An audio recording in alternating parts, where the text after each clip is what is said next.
જય માતાજી. જય માતાજી. તમારું નામ? ચાલા ઘનુપા જામપા. ગામ? રાજચરાડી. ગામ રાજસરાડી. તાલુકો? તાંગધ્રા. જિલ્લો સુરેન્દ્રનગર. સુરેન્દ્રનગર. આપણે આ કયું બિયારણ વાયેલું છે? ભીષ્મ વાયુ. ભીષ્મા ગોલ 256 ભીષ્મા કંપનીનું. હા.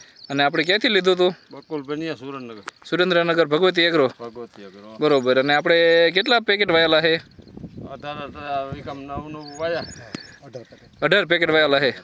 18 આમાં 9 પેકેટ આ ભીષ્મા ગોલના. ભીષ્મ 9 146 ના. 146. બરોબર. 18 વીઘામાં આવો નવો ઘેરો છે ને? હા આવો નવો. જોઈ શકો આજે તારીખ 10/9/2025 છતાં પણ આખો ઘેરો લીલો સમ ઊભો છે.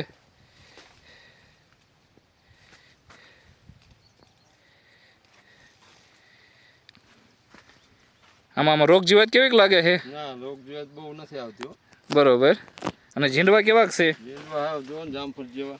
જામફળ જેવા ઝીંડવા થયા ને? હા. જો બધાય છોડવામાં જ્યાં જો અહીંયા એક જ હરખા છે ને? હા 5 ફાયદું છે. બરોબર. તો આ બિયારણથી આમ તમને સંતોષ? સંતોષ હો. બીજા ખેડૂત મિત્રોને વાવવું હોય તો ભલામણ કરી શકાય ને? વાવાય. બરોબર. તો આપણે આ ડીલર મિત્ર છે ભગવતી એગ્રો. તમારું શું કહેવું જરાક બે શબ્દ તમે કહો. ખરેખર જો સાહેબ આપ કહેવા માગો તો હું તો વર્ષોથી બિયારણ ઘણું બધું વેચું છું, પણ જે ભીષ્માનું 256 146 વેરાયટી વેચું છું એમાં ખેડૂતો નામથી માગતા આવે છે કે મોટો ગીંડું હોય છે, રૂંવાટીવાળું પાન હોય છે, એમાં ચૂસ્યા ઓછા લાગે છે અને નીચેથી ડાયરું પડે છે અને ગીંડવા મોટા હોય છે અને પાકવામાં વહેલું પાકી જતું હોય છે. દરેક ખેડૂતો આનાથી ખુશ છે અને દરેક ખેડૂતો આ નામ બિયારણ માગતા આવતા હોય છે.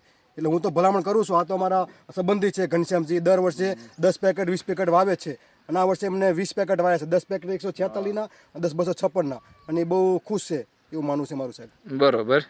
તો તમારે જેટલા ખેડૂત મિત્રોને આપ્યું બધા ખુશ છે ને? બધા જેને મેં આપણે રાજચરાડીમાં છે, નાના અંકેવાડા છે, કટુડા છે, કણગઢ છે, વણા છે, મોઢવાણા છે, બધા ખેડૂતોને મેં આપેલું છે. બધા અત્યારે આ ભીષ્મા 256 થી બહુ ખુશ ખેડૂતો છે સાહેબ. બરોબર. કાંઈ વાંધો નહીં. તમે પણ બીજા ખેડૂત મિત્રોને ભલામણ કરજો. ચોક્કસ. ખૂબ ખૂબ આભાર. ધન્યવાદ. ઓકે.